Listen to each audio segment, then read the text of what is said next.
Mega project Gwadar international airport पर तमीराती काम तेजी से जारी।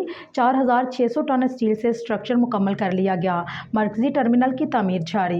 कराची में तैनात चीनी कौंसल जनरल ली बेजान ने गुज़िश्ता दिनों में अपने ट्विटर में पैगाम जारी किया है कि $230 मिलियन के mega project Gwadar international airport पर तमीराती काम तेजी से जारी है।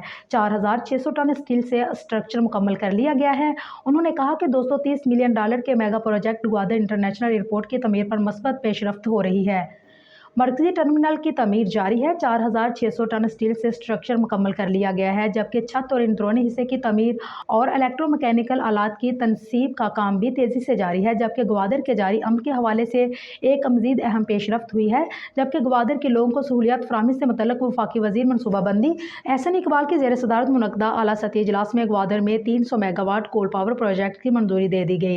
ये मनसूबा 42 माह की मुद्दत में मुकम्मल होगा। इसके साथ साथ आइंदा 2 माह में मकरान डिवीजन को नेशनल ग्रिड से मुंसलिक किया जाएगा।